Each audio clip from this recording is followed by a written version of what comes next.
Jardını konuğu biyleyt, jamandı boydoğu biyleyt. Jaljakeni jakını biyleyt, kaljakenin kapını biyleyt dedim.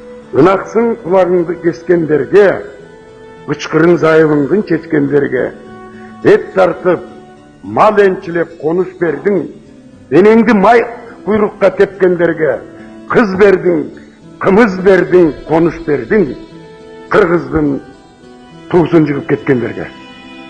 Beçara kırgızlar. Aman ele olgulaçı.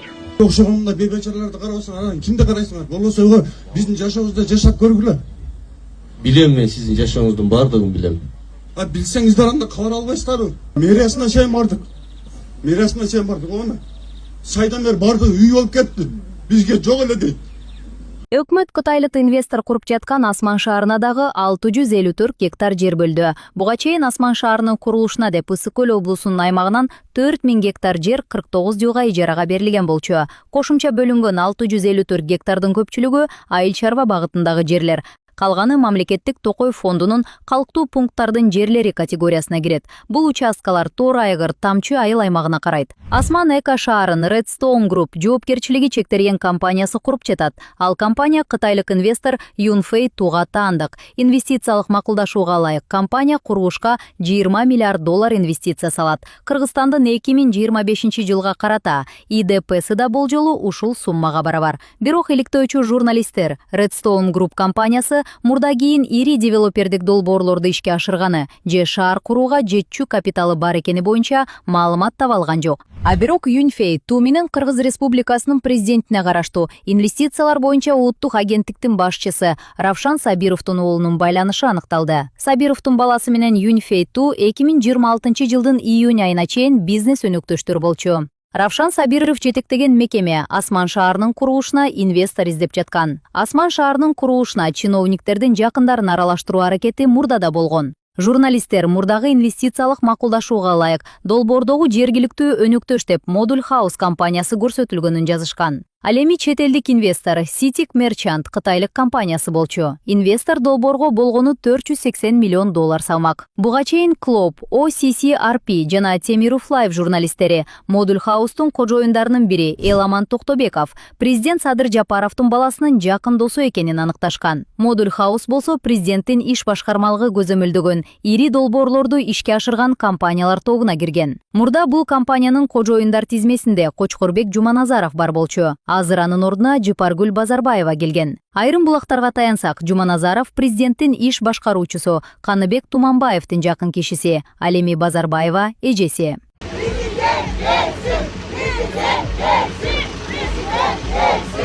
Монча үй билен уолна калбайсыңарбы? Үй албайсыңар? Мына сер провокация, эмоция калтырыпчы. Мен анда сүйлөшүп болбой, азыр биз артка кетебиз. Кызам чегинде ошо кызыл китепти алсак, анан ошо тартып алганыңыздар, ошо силердики туура. Тургундар колдорунда кызыл китеби болгонуна карабай, бул жерге турак жай курууга уруксаат берилбей жатканын айтып нааразы. Монча үй билен уолна калбайсыңарбы? Үй албайсыңар? Азыркы учурда биз жаңы саясат менен жүрөбүз. Биз ДЖСтен болбой, биз көп кабаттуу үй куруу маселесин карайбыз. Анан биз ошол чечим алкагында көп кабаттуу үй, анан мындайда биз ошол көп кабаттуу үйлөр курулат турган маселени карайбыз.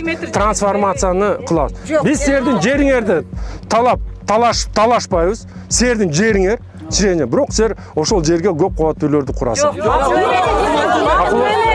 Мына биздин акыркы чечимдерибиз. Мен силерге эми каршы болсоңор, анда ошону билдирүүңөрдү жазагыла. Укам баскы сенчу. Мен укам баскы onun için акча таппай атабыз. Эжде чуркап жүрсүнчү бул дагы. Ассаламу алейкум, урматтуу кыргыз элим, мен Кубанычбек кызы Кымбат. Мындан алдында силерден жардам сурап кайрылган элем. Уулум Мухаммад 5 жашта, азыр баса албайт. Ошо жол кырсыгынан улам ушундай абалга түшүп калган. Мындан алдын 3 жол операция болгон башынан. Азыркы учурда башында аппарат менен жашап жатат. Силерден суранарым, ушу баламдын операциясына жардам берип кетүүңүздөрдү өтүнөм. Берген жардамыңыздарды алып атабыз. Аллах разы болсун барыңыздардан. Көптү көрсө көл болот дейт. Ушу балам басып кетүүсүнө себепкер болуңуздар. Балам да бутуна туруп өз алдынча мектепке барып, өз алдынча ойношун каалайм. Мен баламды көрүп жүрөгүм ооруйт. Бизге азыркы учурда $45,000 акча каражаты керектөлүүдө. Бизде андай сумма жоктугунан улам аргасыздан кайрымдуу кыргыз эли менен жардам сурап кайрылып жатам. Бизге кайрымдуулук кылам деген инсандарга өзүмдүн атымда банк ачылган. 3197 кымбат К деп чыгат. Ошо Россия өлкөсүнөн котором дегендерге Сбербанк 3097 Нурбек деп чыгат. Ал дагы өзүмө караштуу. Аллах таалам баарыңыздардан ыраазы болсун. Берген жардамыңыздарды алып жатабыз. Тинькофф жок. Башынан эле таламай, тономой деп эле койсок болмок экен. 13 жылдан бери жүрүп аткан жанагы приватизациялардын результаты акыры келип таламай экенин билгенден кийин эмне нары кыйшактатып, бери кыйшактатып элдин башын айлантып атасыңар. Эки тизгин бир жылбырдын баары колдо турган кишинин эмнени өзгөртүп алат, эмнени жакшыртып алат, эмнени сызготура ала тургандыгын Крис Лавлейшчилик билбесеңер депутат болуп эмне кыласыңар? Кыргызда макал бар. Жардыны коногу бийлейт, жаманды бойдогу бийлейт. Жалжакени жакыны бийлейт, калжакенин катыны бийлейт деген. Мен Кыргыз Республикасынын Жогорку Кеңешинин депутаты Оронбек Садырбаев бүгүндөн баштап өзүмө берилген бардык кол тийбестиктерден, анын ичинде депутаттык иммунитетинде де баш тартамын деп расмий түрдө жарыя кыламын. Мына менин арызым. Ынаксын куларыңды кескендерге, ычкырың зайыбыңдын чечкендерге, эт тартып, мал энчилеп конуш бердиң, энеңди май куйрукка тепкендерге, кыз бердиң, кымыз бердиң, конуш бердиң, кыргыздын туусун жыгып кеткендерге. Бечара кыргыздар, аман эле болгулачы. А биздин мамлекет, атсаңар мени атып алгылачы, жамансыңар. Президент, кам менен баштадым жумушуңду. Өкмөт, бездейстеткен, жамансыңар силер. Айтбаев отставкага кетсин. Министерство внутренних дел полным составом отставкага кетсин. Сотко бергиле мени, бышырып жегиле мени.